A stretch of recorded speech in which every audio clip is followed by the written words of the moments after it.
Hello, everyone. Welcome to CoMotion Miami 2023. So delighted to have you here in the Magic City. We are so happy to be having this fourth edition of CoMotion Miami at Port Miami. This is really, for us, was really a key decision. Ports play an integral part in the mobility of actually all three cities where we're present, Miami, LA, and Vancouver. So we're really delighted to be here at Port Miami. And now it's my absolute pleasure to welcome on stage our CEO, the founder, the visionary behind CoMotion, John Rossant.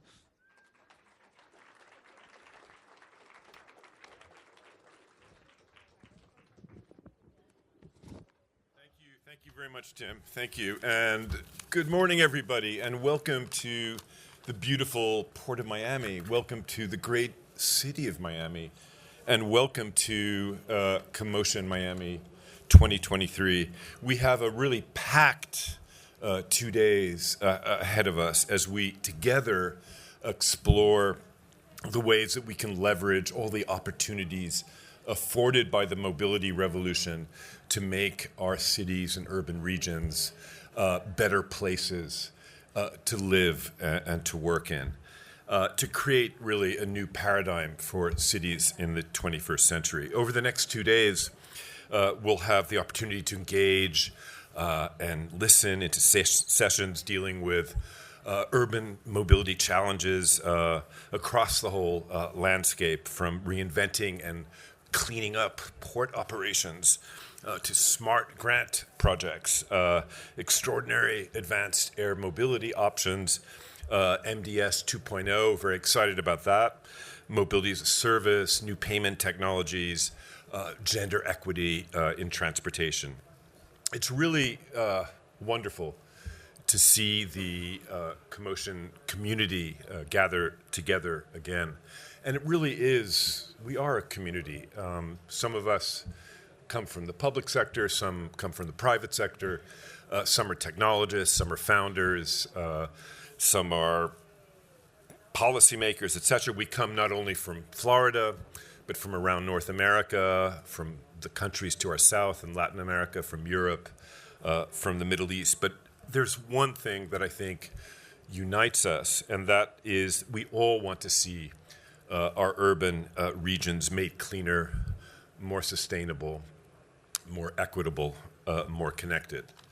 The stakes are really high, so good luck with the conversations and deliberations over the next 2 days. I want to take this moment just to thank our dear friend, Mayor Daniella Levine Cava, Mayor of Miami-Dade County, and all of the county teams, especially Ulis Cleckley, Carlos Cruz Casas, Julian Guevara, the teams at the Department of Transportation and Public Works of the county. I want to thank Mayor Francis Suarez of the City of Miami and his team, and of course, all our partners, our many, many partners, including our friends from HNTB, Regent, Wilson Sonsini, Supernal, and others. So without further ado, please extend a very, very warm welcome to our great friend and great leader of Miami-Dade County, Daniella Levine Cava. Daniella.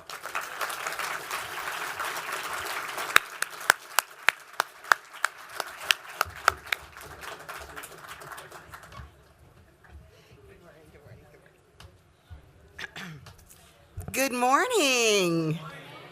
Well, I remember the first one I attended in a wonderful storefront in the Design District.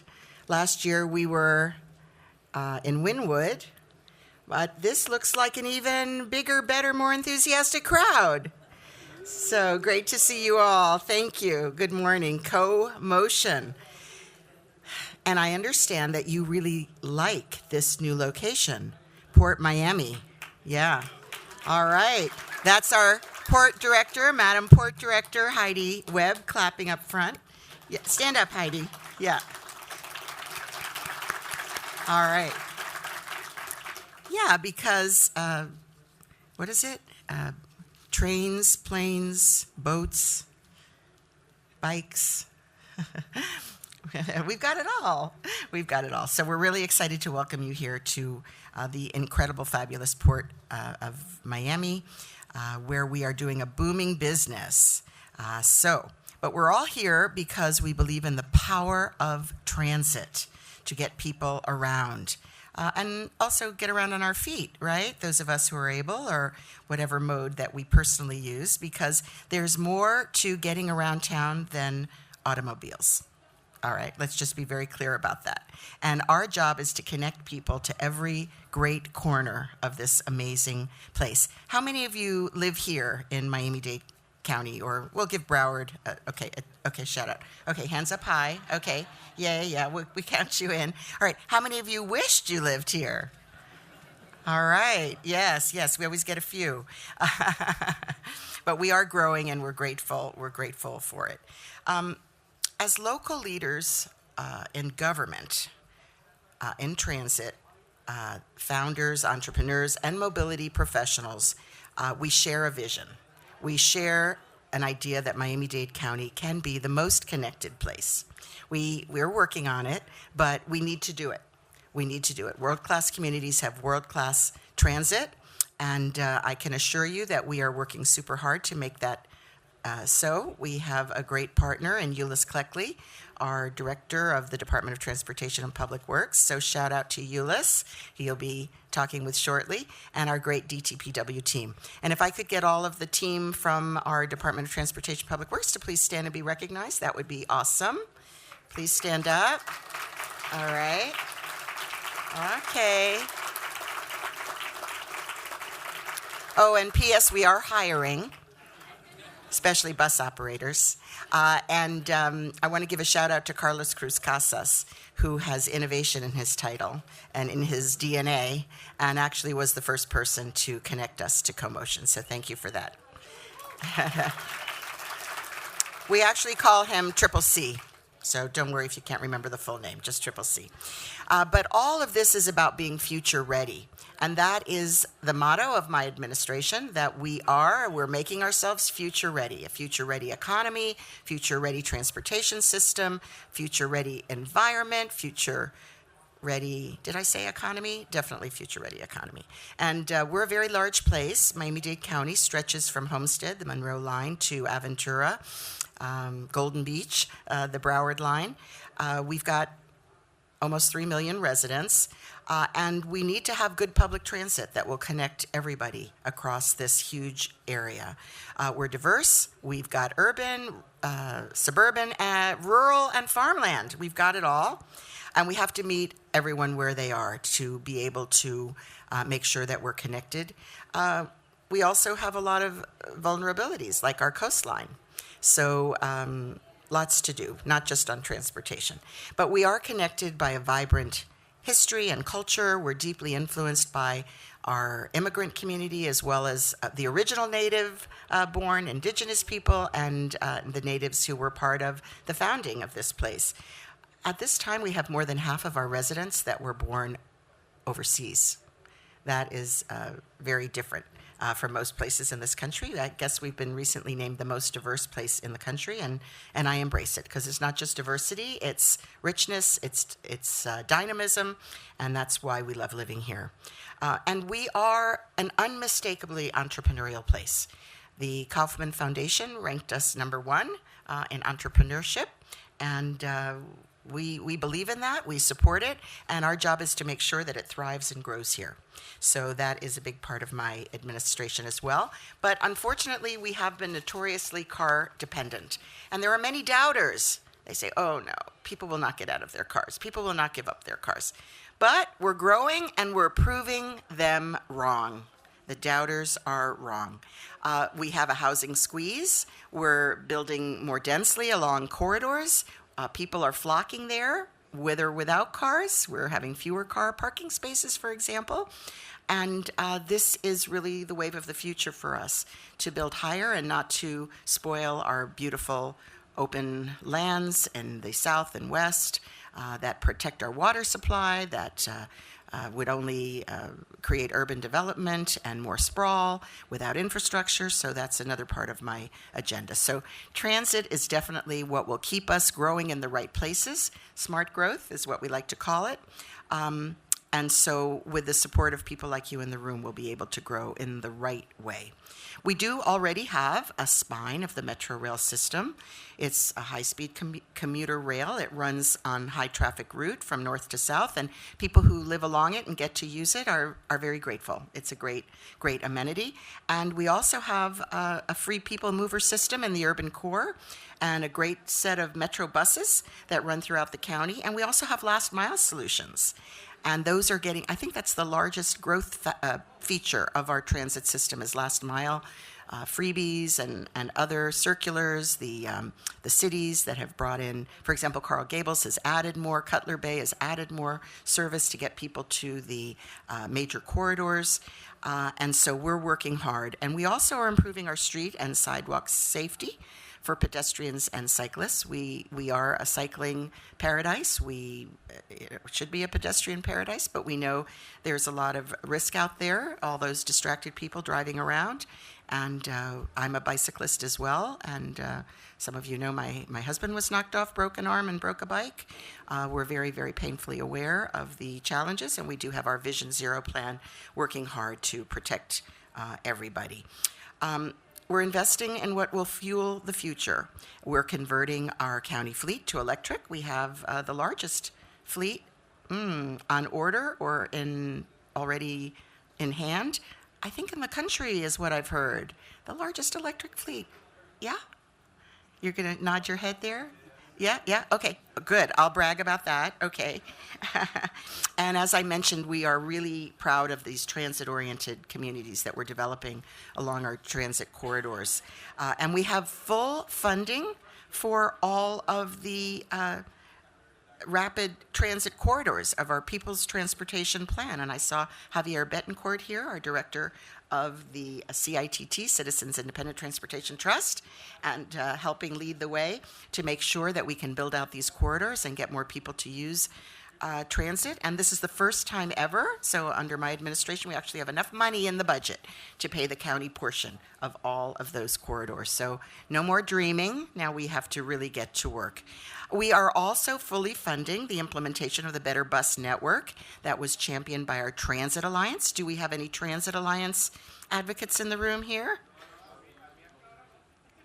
All right. Well, they made it happen. So congratulations to citizen advocacy. We're recruiting bus drivers. Did I mention that? We pay well and we have bonuses, sign-on bonuses. We need more operators to be able to fully activate this. We are increasing our ridership, despite what the pundits say. Could someone tell those people over there to settle down? Do we have some helpers back there? Okay, thank you. We're up to 92% of our pre-COVID ridership across our system. I don't know how that compares with other cities, but the little bit I've been reading, I think we're doing pretty well. I think we're doing well, and I think that's because of the diversity of our options and the innovation of our approach. We've also reimagined plans to get to Miami Beach, the Bay Link. That's an extension of the Metro Mover, so that's exciting from downtown Miami to Miami Beach. And we have accelerated our timeline to build north. The much promised, well, all these things were promised. By the way, the Miami Herald, has published a series on broken promises, and let's prove them wrong. All right? That's my plan. I did not like that headline. They just got a Pulitzer for it, too. So we are working hard to make good on the 30-year promise, the half penny, that was going to bring transit countywide. And construction of new transit stations is underway on the South Corridor. I live down south, and it fills my heart with joy every time I see the progress. And we've got those big-ass fans going up. You know what I'm talking about? That's what they're actually called. And other things that will make these really wonderful stations and will draw more people to the route. and fully electric. Did I mention that? And a major electric charging station also that we will have down south. So this will be pollution-free mobility, contributing to our net zero carbon emission goal by 2050 and 50% by 2030. So we are putting our money where our mouths are. In the West End, we opened the Tamiami Park and Ride. We launched our second express bus route that's linking residential areas to downtown with a dedicated bus lane. Everyone's stuck in traffic on 836 unless you're in one of those buses. So I tell people, check it out. So to protect our cyclists and our pedestrians, we have an aggressive plan, the Vision Zero, to improve bike safety. Obviously, we cannot tolerate even one serious accident or death on our roadways. So we did have a tragic death within the year of 2 cyclists on the Rickenbacker Causeway, and I immediately directed our department to implement some changes on the causeway within my discretionary spending. We got to work, and actually right now, in the next couple of weeks, we will finish a major roadway improvement that was the site of the accident and the most dangerous part of the Rickenbacker Causeway, where pedestrians, bicyclists, and cars interact. And we're also working on a master plan to incorporate all the planning and design efforts along the causeway, and we have a lot of great ideas. Look forward to implementing those. In this county budget, we have installed, in the last county budget, we installed 6.6 miles of new bike lanes, and we have 180 new bus shelters, and we have improved 28 traffic signals at key intersections, and we've reached a rate of sidewalk repair, 92% of sidewalk repairs completed within 2 to 3 business days. And I know you guys in the industry, is that good? That's good. All right. We also have something called Pothole Palooza. Yeah, I think it's proven quite popular. So there's kind of like a little moratorium, call it in, and within, short order, with district by district, we're filling in potholes. Thank you, Euless, for filling in my roadway, 67 Avenue, a haven for bicyclists. What a beautiful new road. I praise you every day I get to ride on that wonderful road. Okay, just a little personal note there. We also have 5,000 units of new county-funded affordable housing near transit corridors built or planned.